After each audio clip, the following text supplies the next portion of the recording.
की हैं, लेकिन अल्हम्दुलिल्लाह इस सूबे ने 45 और 47 दोनों खान को निकाल के दिए। तो इस सूबे के साथ, इमरान खान के सूबे के साथ जो एक ख़ास जुल्म हो रहा है, एक बारिश हो रही है पाकिस्तान के इस सूबे की आवाम पे, ज़्यादती की, जुल्म पे, उस पे थोड़ी सी हमने बात करनी है। मैं 4 हेडिंग्स पे बात करूँगी। ये सारी बातें आप कंफर्म कर सकते हैं, ये बातें आप नेपरा की रिपोर्ट से भी निकाल सकते हैं, ये सारी बातें आपको पेस्को भी बताएगा। और जो वफाक का इदारा है जो खैबर पख्तूनख्वा से बिजली छीन रहा है, हमारे लोगों को गर्मी में धकेल रहा है, हमारे बच्चों को, हमारे ख़वातीन को, हमारे हस्पतालों को, हमारे स्कूलों को अंधेरे में रख रहे हैं, गर्मी में रख रहे हैं कि जी वैसे भी सूबे में कोई तामीर और तरक्की तो होनी नहीं है, तो इनके स्कूल और अस्पताल की ज़िंदगी भी आप हराम कर दें ताकि लोग इस खैबर पख्तूनख्वा से भाग जाएं। वो होगा नहीं है इंशाअल्लाह। अब इशू क्या है? पहला इशू ये है कि खैबर पख्तूनख्वा का सूबा पाकिस्तान की सबसे सस्ती बिजली बनाता है। हम जिसे आबी बिजली बोलते हैं, हाइडल बिजली, खैबर पख्तूनख्वा उसका एक्सपर्ट है। दूसरी बात, इसी मद में पाकिस्तान की टोटल बिजली जो बनती है उसमें से 30% हिस्सा खैबर पख्तूनख्वा बना के देता है। 30% बिजली। ये बिजली बनती कितने रुपए में है? 1 से लेके 2.5 रुपए तक। सुन लें, 1 से लेके 2.5 रुपए तक बिजली 1 यूनिट खैबर पख्तूनख्वा प्रोड्यूस करती है। और खैबर पख्तूनख्वा के बासी, खैबर पख्तूनख्वा के लोग ये बिजली ख़रीदते हैं, आपको पता है वापस वापडा से और नेपरा से कितने रुपए में ख़रीदते हैं? शुरुआत 65 रुपए से होती है माशाल्लाह। 65 रुपए। जो हम वफाक को 1-2 रुपए में बेचते हैं, ये हमें 65 में बेचते हैं। अभी तो और भी सुना है कि कारनामे ये लोग करने वाले। बिजली हम बनाते हैं पाकिस्तान की 30% और सस्ती बनाते हैं, सबसे सस्ती। अब ये देखिए सुतेली माँ वाला सलूक। अब इसका मैं आपको सबूत देती हूँ। ये करते क्या है? खैबर पख्तूनख्वा की टोटल ज़रूरत है 100% जो पाकिस्तान में बिजली बनती है, हमें 10% चाहिए अपने सूबे के लिए। वो सूबा जो हर जंग में, चाहे वो ज़ियाउल हक की हो, चाहे वो मुशर्रफ की हो, चाहे वो बाजवा की हो, हर जंग में ये सूबा अपने सर कटवाता है। हमारे सिविलियंस, फ़ौजी तो हैं ही हैं हमारे, बट हमारे सिविलियंस के सर कटते हैं इस सूबे से। हमें सारे मुल्क का 10% बिजली चाहिए। जो 100% बनती है, हमें 10 चाहिए। 100 में से 10 रुपए की बिजली हमें चाहिए। हमें मिलती कितनी है? 4.5% बिजली। बनाते हम 30% हैं, चाहिए हमें 10। भाई 20% आप रख ले, 10 हमें दे दे, हमें सूबे के लिए 4% देते हैं सूबे की। तो ये तो सूबे की माशाल्लाह इज़्ज़त है। जो सूबा आपको बिजली बना के देता है और जो सस्ती बना के देता है, जो कुर्बानियाँ देता है, हर वक्त जंग में आगे आगे होता है। यही हमारे कबाइल थे जो दाते थे कुर्बानी कश्मीर में देते थे, उस सूबे को बिजली नहीं देते। दूसरी बात, हमारी इस पेशावर की तरफ ज़रा आ जाए जहाँ से मैं मुंतखब हुई हूँ। हमारे पेशावर को चाहिए तकरीबन 650 मेगावाट बिजली और हमें देते कितनी है? 300 के लगभग। यानी आधे का आधा पेशावर अंधेरे में है। बिजली बनाने वाला कौन? खैबर पख्तूनख्वा। सस्ती बेचने वाला कौन? खैबर पख्तूनख्वा। और हमें पूरे सूबे को भी, आधे के आधे सूबे को भी अंधेरे में रखा हुआ है और पेशावर सिटी को, पेशावर रूरल को अंधा रखा हुआ है। और कीमत कितनी आपसे ले रहे हैं? 65 रुपये। अच्छा, तीसरे पॉइंट पे आए। तीसरा पॉइंट, जो हमारी जो ज़रूरत है, नेट हाइडल प्रॉफिट्स। आपने सुना होगा, जो बिजली हम बना के देते हैं उसमें हम कुछ कमाते भी हैं। 1.5 खरब रुपए वफाक और सूबे हमारे कर्जदार है। कितने पैसे? 1.5 खरब। वफाक माशाल्लाह झूठ बोलने में तो बहुत काबिल है, हर चीज़ में कुरान पे भी हाथ रख के झूठ बोलते हैं। वो कह रहे कि नहीं जी, 1.5 खरब नहीं है, सिर्फ 111 अरब। सिर्फ 111 अरब। यानी जितनी चोरी है बाप बेटी, ये जरदारी है, नवाज शरीफ, ये सारे करते हैं, उससे कुछ कम है ये पैसा। वो भी नहीं दे रहा हमें 45 साल से। आइन का ये हिस्सा है जो मैं बात कर रही हूँ। आइन में लिखा हुआ है कि खैबर पख्तूनख्वा को उनका हिस्सा देना है। आपके स्कूल हैं खैबर पख्तूनख्वा में?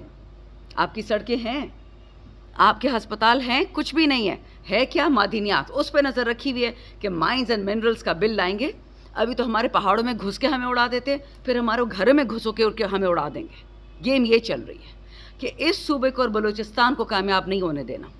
बिजली का जुल्म सारे पाकिस्तान में चल रहा है, लेकिन हमारे साथ एक ख़ास किस्म का जुल्म हो रहा है। चौथी बात, KPK में, खैबर पख्तूनख्वा में, मेरे बदकिस्मत सूबे में जो सारे मुल्क को खिलाता पिलाता है, क्रोमाइट यहाँ से निकलता है, नेफ्राइट यहाँ से निकलता है, यूरेनियम यहाँ से निकलता है, उस सूबे के लिए जो मज़ीद प्रोजेक्ट थे कि जी हाइडल हम और भी बना सकते हैं, पन बिजली, पानी वाली बिजली और भी बना सकते हैं, ज़रा तारे हमें लगा के दे दे।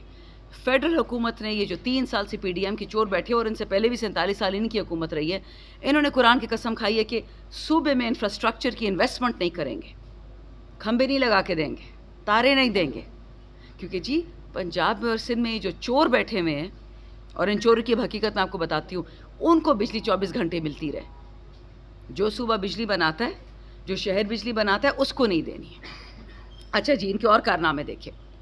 IPPs, ये डिस्कोस क्या होते हैं? पेस्को क्या है? केस्को क्या है? सेप्को क्या है? मैपको क्या है? पाकिस्तान के सबसे मालदार ख़ानदान, तकरीबन 40 ख़ानदान, सैफुल्ला ग्रुप, हबीबुल्ला ग्रुप, जहांगीर तरीन, मंशा, ये सारे लोग, इनकी अपनी IPPs है, इंडिपेंडेंट पावर प्रोड्यूसर्स, ये डिस्को जिसे बोलते हैं, जो बिजली बनाते हैं। शाबाश देनी पड़ेगी नवाज शरीफ की हुकूमत को। 2011 से लेकर 14 तक इन लोगों ने जो कारनामे अंजाम दिए, जरदारी भी इसमें आता है, मुझे उर्दू का लफ्ज़ नहीं आता, वो पश्चिम में तो हम शर्मौल बोलते हैं। इन्होंने क्या किया कि जो पाकिस्तानी यहाँ रुपए में कमाता है, उसको बिल्कुल नेस्त नाबूद करने के लिए इन्हीं कंपनियों को खुद ही कानून बनाया, खुद ही MNA MPA सेनेटर थे, खुद ही बिजली की कंपनी बनाई, और ख़ुद फिर बैठ के हुकूमत में नेपरा ने, वापडा ने, इन सब ने ये तय किया कि पाकिस्तानी कौम डॉलर में कीमत देगी बिजली की। कमाती रुपए है, लेकिन कीमत आपने डॉलर में अता करनी, क्योंकि आप तो सब अरबपति यहाँ बैठे हुए ना मेरी तरह, हम तो कमाते डॉलर्स में, बड़े बड़े डॉलर कमाते हैं। दूसरे ने क्या फ़ैसला किया? Capacity payments. किसी को पता है कैपेसिटी पेमेंट्स क्या होती है? यानी जो बिजली नहीं भी बनती उसके भी पैसे देने हैं। ऐसी ऐसी कंपनियां, इसमें बाकी लोग भी इन्वॉल्व हैं, ये जिनको मादनियात में बहुत इंटरेस्ट है, जो दहशतगर्द यहाँ भेजते हैं मादनियात के पीछे, उनकी भी कंपनियां लगी हुई हैं। झूठ बोलते हैं ये लोग कि जी इंटरनेशनल कंपनी है, कोई इंटरनेशनल कंपनी नहीं है। 80% से ज़्यादा पाकिस्तानियों की कंपनियाँ हैं। हुकूमत पंजाब की कंपनियाँ, हुकूमत सिंध की कंपनियाँ, जरदारी की है, सुलेमान शहबाज की है, और वो लोग आपसे बिजली डॉलर्स में पैसे लेते हैं, आपसे भी, और आप जो बिजली नहीं इस्तेमाल करते आप उसके भी पैसे देते हैं, ताकि इनके सूट, इनके बूट, इनके कपड़े, इनके जूते, इनकी कोठियाँ पूरी हो जाएं, इनके जहाज़, इनके नशे पूरे होते रहें। इतना मैं आपको बता दूं कि ये चीज़ आगे चलने नहीं वाली। मौज़म भट्ट साहब की लॉ फर्म है, ये हमारे सेक्रेटरी जनरल भी रह चुके हैं ILF के। इन्होंने इंशाअल्लाह एक बहुत बड़ा हम क्लास एक्शन लॉ सूट कर रहे हैं पूरे पाकिस्तान के तमाम सूबों को, गिलगित बल्तिस्तान, आज़ाद कश्मीर, हम सब को 6 के 6 को लेके चलेंगे, और ऐसा केस करेंगे वफाकी हुकूमत के इनको याद रह जाएगा कि उन्होंने कैसा ये जुल्म पाकिस्तानी अवाम पे 2013 से शुरू किया है। हमारी कमर तोड़ दी है, पैसे दे दे के बिल नहीं ख़त्म होते। कौन पाकिस्तानी इस वक्त 65, 75, 85 रुपए दे सकता है 1 यूनिट बिजली के? ये तो दे सकते हैं, ये तो 50-50 गाड़ियों के कॉन्वॉय में घूमते हैं। इनको हल क्या मिला कि जी आ जाओ खैबर पख्तूनख्वा में, आ जाओ बलूचिस्तान में, और जो बचा कुचा इनका रहता है वो भी इनसे छीन लो, इनकी हड्डियाँ भी खा जाओ। हाल ही में अगर आपको याद है, रमज़ान में इन बेशर्मों ने शमोज़ो काटलंग में अटैक किया था। कह रहे थे कि जी ड्रोन का अटैक था, पता नहीं ड्रोन था, मिसाइल था, क्या था। हम उधर मिलने गए उनके MNA से जो लोकल है स्वात के, सलीम रहमान साहब, उनके ख़ानदान वालों से मिलने गए जो बच गए थे, 1-2 बेचारे गलती से बच गए। उनसे मैंने पूछा कि अटैक हुआ कैसे सुबह फजर के टाइम पे, दहशतगर्द कितने मरे हैं? कहते दहशतगर्द का तो नहीं पता, ना कोई लाश मिली है, ना कोई बंदूक मिली है, ना कोई कपड़ा ही मिल जाता। जिन बेगुनाहों को मारा, एक ख़ानदान को, चरवाहों को, वो सर्दियों में मर्दान में होते हैं, गर्मियों में स्वात वापस आ जाते हैं। उन चरवाहों को इस तरह से मारे कि ज़मीन में धंस गए थे, उनको टुकड़े कर करके निकाला उन जले हुए लोगों को, और उनको फिर दफन किया। क्यों? गुनाह क्या था? उस इलाके में दुनिया का वाहिद ज़ख़ीरा है पिंक टोपाज का, और ज़मरुद तो आपको पता ही है स्वाद की तुशामद कितने सालों से आई हुई है। दहशतगर्द भी उनको वहाँ मिल गया, रात के रात में मिल गया। अब ये माइंस एंड मिनरल्स जो बिल लाना चाह रहे हैं तमाम सूबों में, वफाक में, कि जो ईस्ट इंडिया कंपनी ये चोर के बच्चे उस ज़माने की मीर जाफ़र मीर सादिक लेके आए थे, तब तो यूनाइटेड इंडिया था ना, बेचारा पाकिस्तान कहाँ था। अब वो उनको पक्का खैबर पख्तूनख्वा बलोचिस्तान में बिठा देना है, ताकि पहले तो हमारी जान का ख़तरा था ना, तो इज़्ज़त आबरू तो औरतों को भी ये लोग नहीं छोड़ेंगे। इनको पैसे कोई नहीं दे रहा, इनके मुंह पे चपेड़े लग गई है, ना सऊदी दे रहा है ना अमेरिका दे रहा है, कोई नहीं दे रहा। 75 अरब डॉलर SIFC लेके आएगी, किधर है वो 75 अरब डॉलर? अब हमारे घरों से निकालने हैं वो पैसे। और मैं इनको चैलेंज करती हूँ, ये खुला चैलेंज है इनके लिए। जनरल मुशर्रफ ने ये किया था, E7 इस्लामाबाद का बहुत एक्सपेंसिव एरिया, आप सबको पता भी होगा। वह इंक्वायरी शुरू हो गई थी कि महंगे महंगे घर हैं किसके। जी इंक्वायरी 2 दिन क्या चली, पता चला कि सारे जनरल मुशर्रफ के दोस्त थे, कोई रिटायर्ड ब्रिगेडियर था, कोई कर्नल था। इंक्वायरी बंद। आज भी मैं चैलेंज करती हूँ, खैबर पख्तूनख्वा और बलूचिस्तान में जितनी भी माइंस हैं उनके बेनिफिशियल ओनर्स का पता लगाएं कि ये कौन है।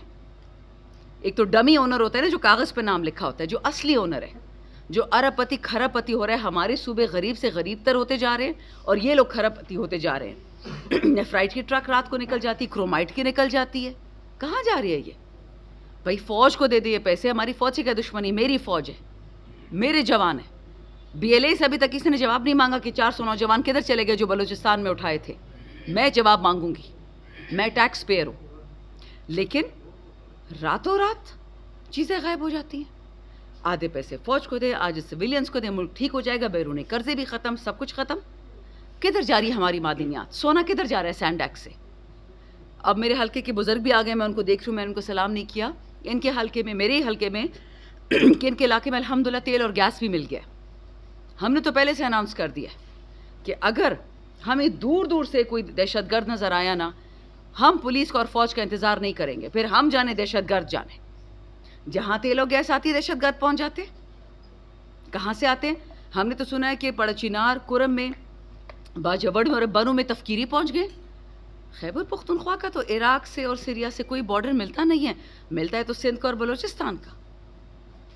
तो ये हमारे सूबे में किधर से आ गए? हमारे बच्चों के गले काट रहे हैं, कभी अहले तशय्यी वालों को, कभी अहले सुन्ना वालों को आग लगा रहे हैं। ये बात बता दो, ये चीज़ें बहुत आगे तक जाएंगी। हमने तो सर पे कफन बांधा हुआ है। हम तो कौम पाकिस्तान है और वर्कर इमरान खान है। मौत एक दिन आनी है।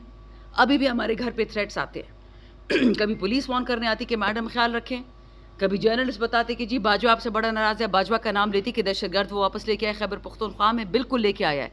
और मेरी बात पे यकीन नहीं आता, पूछ लें डॉक्टर अमजद MNA हैं, पीपल्स पार्टी के थे, अब PTI में स्वात से।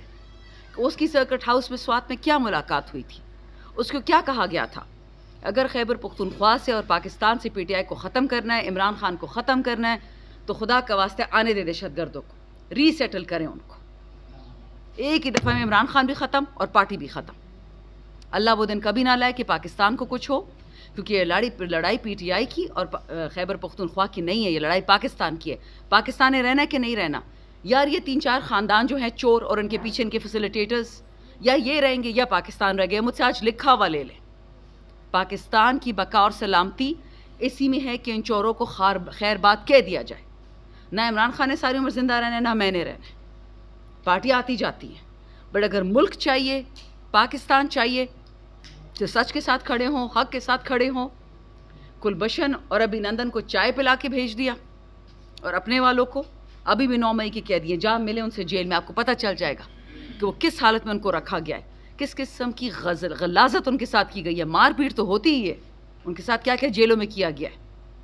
सो मैं इस बात पे ख़त्म करती हूँ। सवाल जवाब होंगे, मौज़म भट्ट साहब की तरफ रुजू करती हूँ और इंशाल्लाह फिर आपके सवालों का जवाब भी देंगे।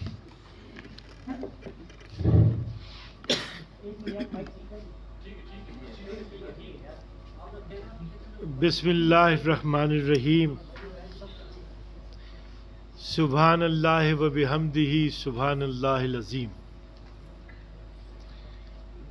सबसे पहले तो मैं फरमान लाल आपसे माज़रत चाहता हूँ, आपके घर में फोतीदगी हुई, मैं दुआ के लिए हाज़िर नहीं हो सका।